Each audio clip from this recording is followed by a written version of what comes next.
चलिए क्लास 10 के क्षितिज बुक के आज हम एक कहानी यह भी के बारे में जानते हैं। एक कहानी यह भी में मनु भंडारी के बारे में बताया गया। मनु भंडारी के पिता जो अपने घर में ऊपर के कमरे में उनका साम्राज्य रहता था, नीचे सभी भाई बहनें रहते थे और माँ भी रहती थी। माता दिन भर अपने बच्चों का सभी आवश्यकताओं को पूरा करती थी और कुछ नहीं बोलती थी, जिससे लेखिका पर अपनी माता का कोई प्रभाव नहीं पड़ा। उनके पिताजी बहुत सारे बच्चों को अपने घर में रखकर शिक्षा भी देते थे और पढ़ाते भी थे, लेकिन उन्होंने अपनों से विश्वासघात किया था, इसलिए वो सब पर शक की निगाह से देखते थे। लेकिन मनु भंडारी से थोड़ी सी 2 साल बड़ी सुशीला थी, जो रंग रूप से सुंदर और गोरी थी, जिसलिए मनु भंडारी जी हमेशा सुशीला को बहुत मानते थे, जिसके कारण मनु के मन में हीन भावना आ गई और वो अपने आप को कभी अच्छा नहीं समझती थी। लेकिन जब सुशीला का शादी हो गया तो भंडारी जी का पूरा ध्यान मनु पर गया। भंडारी जी के घर में राजनेताओं का जमाना लगा रहता था, तो भंडारी जी चाहते थे कि मनु भी आए, यहाँ बैठे और जाने कि देश में क्या हो रहा है। वो मनु को रसोई में नहीं जाने देते थे।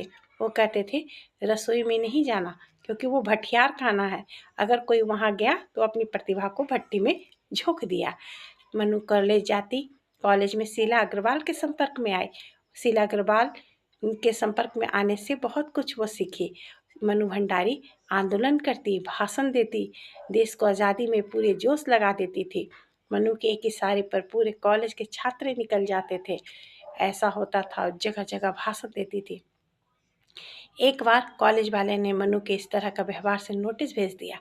तो नोटिस भेजने के कारण जब मनु के पिताजी गए तो कॉलेज की प्रधानाध्यापिका जो प्रिंसिपल थी वो बोली कि मनु के कारण मुझे कॉलेज चलाना मुश्किल हो रहा है, सो वो इतना अगर इस तरह से करेगी तो उसे कॉलेज में रखना मुश्किल हो जाएगा।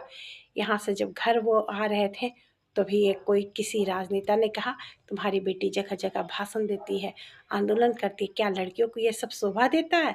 एक तो दोनों तरफ से गुस्सा था। मनु भंडारी जी घर आकर बैठे ही थे, उधर से मनु आई तो पता चला उनके पिताजी बहुत गुस्सा है, तो वो पड़ोस में ही रुकी हुई थी, घर नहीं आ रही थी। लेकिन तभी अम्बाजी आए और बोलते हैं, क्या भंडारी जी आप घर में क्या करते हो, देखो तुम्हारी बेटी कितना अच्छा भाषण देती है, कितना अच्छा जोश जगाती है, तुम्हारी बेटी में जो गुण है सब कोई नहीं है। तब भंडारी जी का गुस्सा शांत हुआ और गर्व महसूस हुआ। जब मनु आई तो उसके पिताजी ने कुछ नहीं डांटा और साथ में शाबाशी भी दी। उसके बाद मनु ने राजेंद्र नाम के लड़के से शादी कर दी। बाकी आगे बाद में बताऊंगी। कैसी लगी